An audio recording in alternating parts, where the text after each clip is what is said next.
Queridos irmãos, queridas irmãs, dando sequência, no vídeo 16. Então, aqui agora nós vamos para a questão 466. Não existe uma questão, não existe uma pergunta, não existe uma resposta no Livro dos Espíritos que não nos faça refletir. Uma questão. Eu confesso em dizer a vocês que uma questão do Livro dos Espíritos, por mais simples que seja, encontra-se nela embutido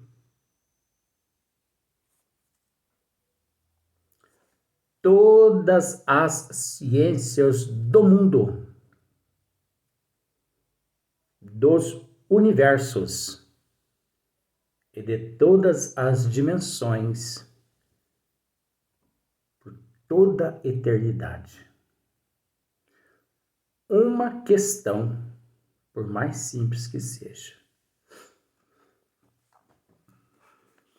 Procurando entender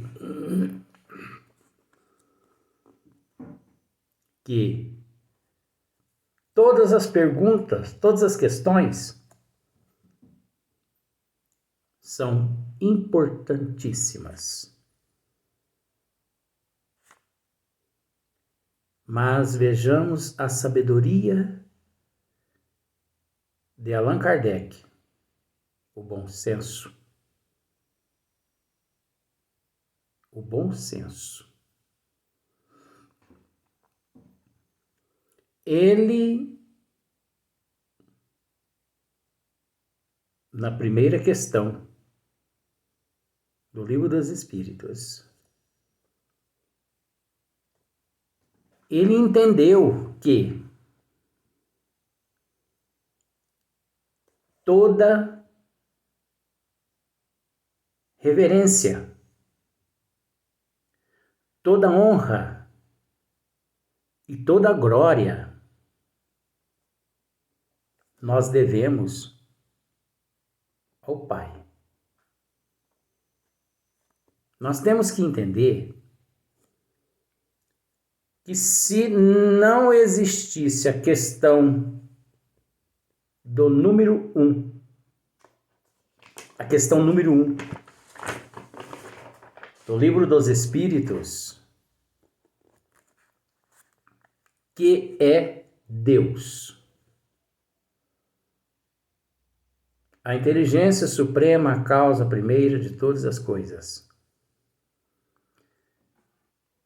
Se Allan Kardec não tivesse feito essa pergunta, todo o conteúdo do Livro dos Espíritos deixaria de ter a importância que tem, deixaria de ter sentido. Porque vocês podem não ter conseguido analisar, vocês podem até ter não conseguido analisar até hoje, mas 1018 perguntas, mas é 1019, não, veja bem, é 1019, mas 1018 perguntas e respostas do Livro dos Espíritos só existe porque todas as 1018 perguntas são embasadas na questão número 1, que compõe 1019. Você já parou para analisar isso? Porque se não existisse Deus, obviamente nós não existiríamos. Os universos e as dimensões também não.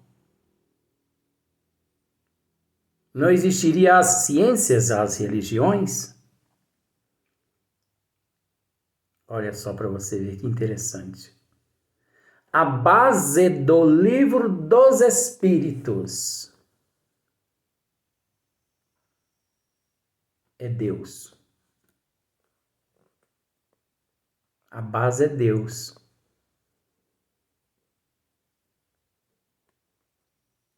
A base é Deus. Sem a pergunta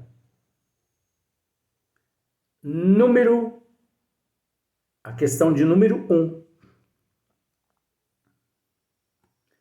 Kardec não teria uma base para que ele se fundamentasse. Deu para você entender? Porque 1018 perguntas foram feitas embasadas na questão número 1. Você já parou para pensar isso ou não? Retire do livro dos Espíritos a questão número 1 e tente compreender o livro dos Espíritos.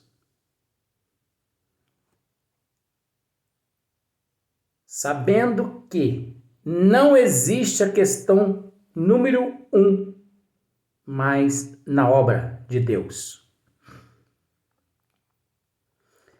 Tente tirar Deus dos universos para você ver se tem como fundamentar as questões em outra questão tão importante quanto a questão número 1 do Livro dos Espíritos. Você pode não estar entendendo, mas eu gostaria que você raciocinasse para o teu bem. E eu gostaria que você mesmo fizesse essa interrogação a si próprio. Existe uma pergunta mais importante que a questão número 1 do Livro dos Espíritos? Se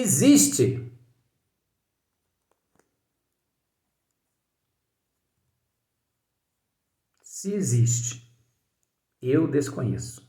Sabe por quê? Porque 1018 perguntas são embasadas à luz da questão número 1, e sem a qual não teria fundamento nenhum essas 1018 perguntas. Nós temos que raciocinar, gente. Nós temos que raciocinar. Então aqui nós vamos dar sequência na questão 466. Por que permite Deus que espíritos nos excitem ao mal? Por que será que Deus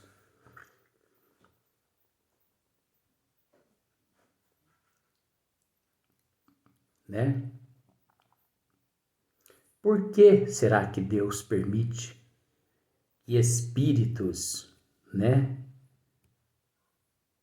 inferiores nos excite ao mal?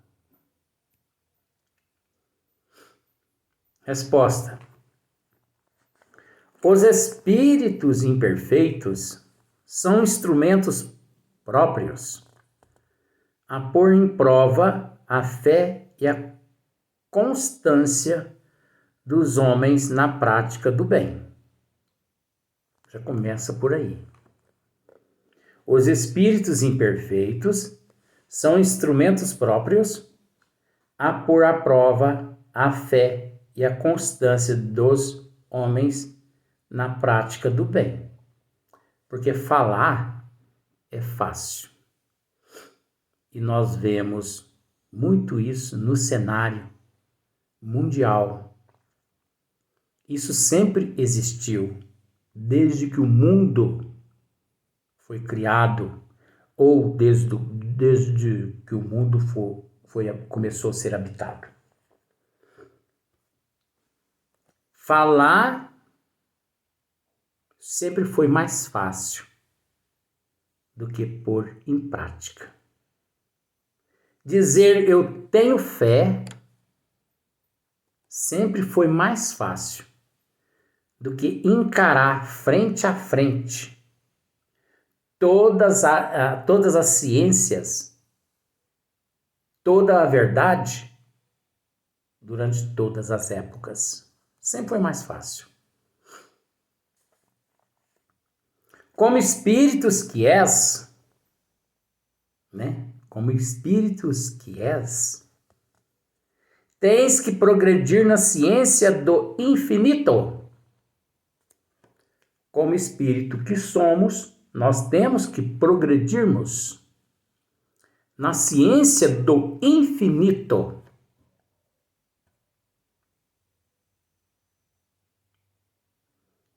Daí, o passares pelas provas do mal para chegares ao bem. Daí, o passares pelas provas do mal para chegares ao bem. Passar pela prova é uma coisa. Agora, se estagnar na prova do mal e deixar-se contaminar por aquele sentimento mal e condizer e praticar o mal, isso já é uma outra questão. Uma outra questão que o indivíduo, neste período, neste momento, ele faz a tua escolha. Nesse período, ele faz a tua escolha. Ou a porta larga, ou a porta estreita. Então, passar é uma coisa, estagnar é outra coisa. Tem pessoas que dizem assim: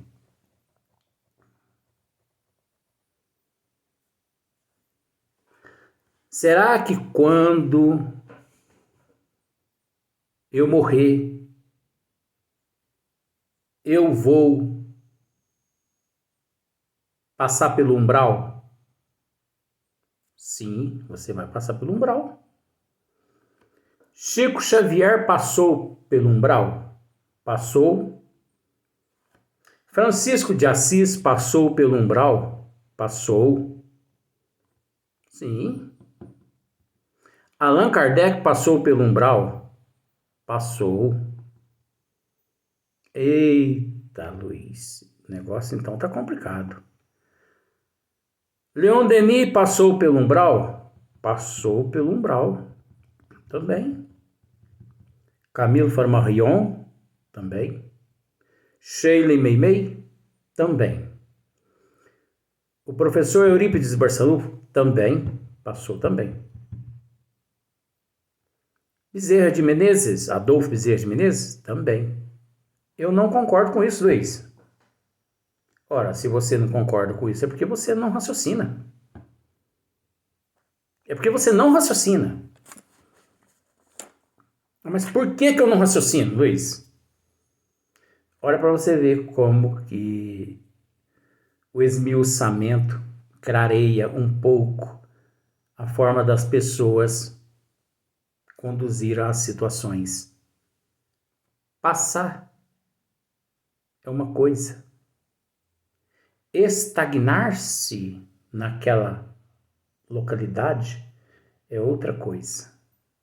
E nenhum desses seres que eu citei lá estagnaram. Nenhum lá ficaram. Porque o que eu quero dizer para vocês, queridos irmãos, é o seguinte. Eu vou simplificar para que vocês, porque esse assunto daqui vai longe. Pegue uma cebola, tá bom? Você vai pegar uma cebola, isso aqui não é cebola não, é caixa de fósforo. Parta ela no meio. Vai ficar facinho de você compreender. Parta ela no meio. Depois que você partir ela no meio, você vai observar que a cebola ela tem o núcleo. Tem o núcleo dela, você entendeu? Depois ela tem várias camadas até chegar na superfície. Vamos pensar assim. Ela tem um núcleo e depois camada, até chegar na superfície. Você está entendendo?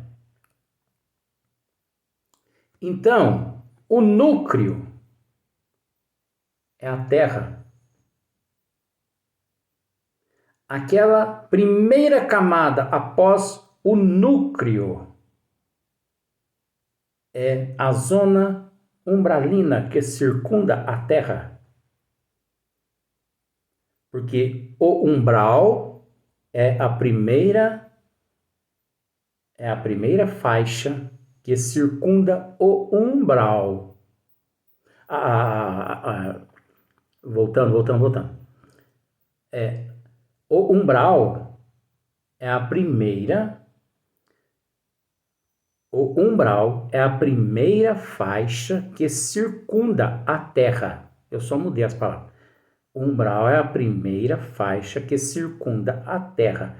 O umbral é a primeira faixa que circunda o núcleo da cebola. Então, queridos irmãos, vamos pensar. O núcleo é o número 1. O número 2 é a camada umbralina. E o mundo espiritual é a camada 3. Núcleo 1. A camada que é umbral número 2. A terceira camada, número 3. Então você nunca que chega à camada 3, uma vez que você se encontra no núcleo, que é o número 1, você nunca se chega à camada 3 se você não passar pela camada número 1. Deu para você entender agora? Agora, passar pela camada é uma coisa. Você passa por ela.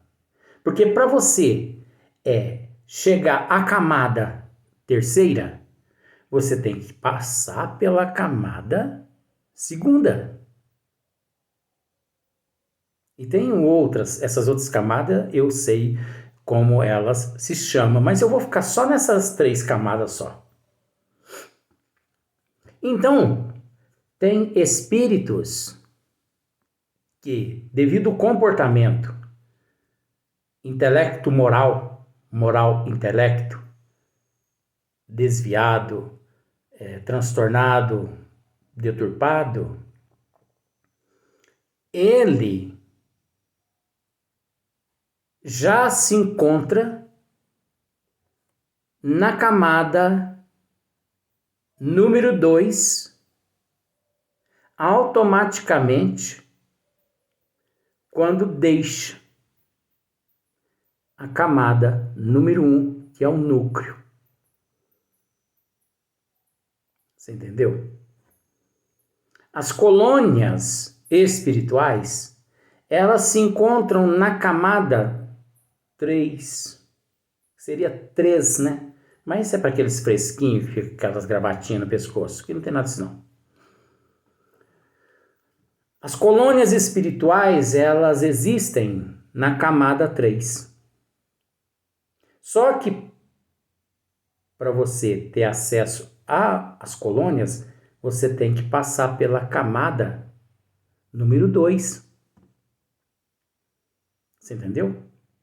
E esses espíritos quais eu citei, o professor Eurípides Bezerra de Menezes, Allan Kardec, eles passaram pela camada. Eles tiveram que passar. É o mesmo que quando você viajando numa estrada, de repente à sua frente aparece um nevoeiro, cujo nome neblina. Você entendeu? O nevoeiro é tão intenso que leva você a ter que estagnar, a parar. Você está entendendo agora, mais ou menos? Aí você para ali e fica ali esperando. Horas e horas, às vezes até dissolver toda aquela neblina. Só que tem uns... Isso é porque... Por que você para? Porque o teu automóvel está com as lanternas, os faroletes, estão queimados. Então,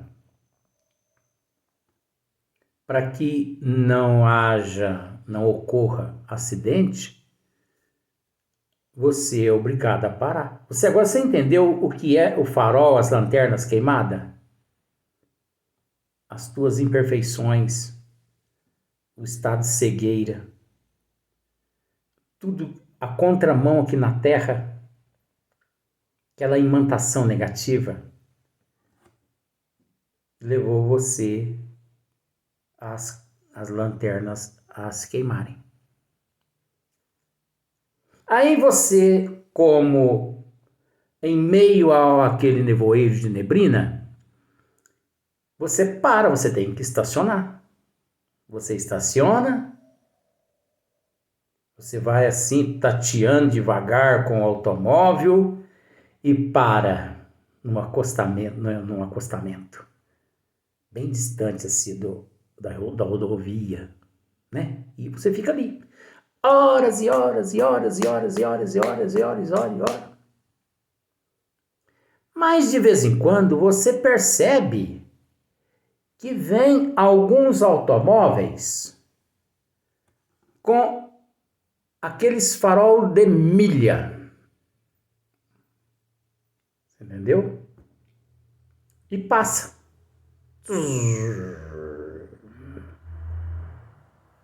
Aí você para e pensa assim, vida, por que que eu não fui mais prudente? Por que eu não fui prudente, gente? Por que eu não levei esse automóvel para revisão? Por que eu não me cuidei? Por que eu não levei esse carro na oficina, meu Deus? Quer dizer, por que eu não me cuidei? Por que na hora da porta larga, por que eu não me contive? Por que eu não me segurei naquele momento, aquele desejo Agora eu vou ter que esperar passar o nevoeiro. E você fica ali naquele nevoeiro ali durante 10, 15, 20 anos. Tá entendendo, né? Nós vamos para o segundo, para o próximo vídeo, mas eu vou continuar esse assunto, hein? Agora, para você entender esse assunto, você vai ter que prestar atenção no outro. Porque o outro é que tá vindo uma história que eu tenho ali em mente.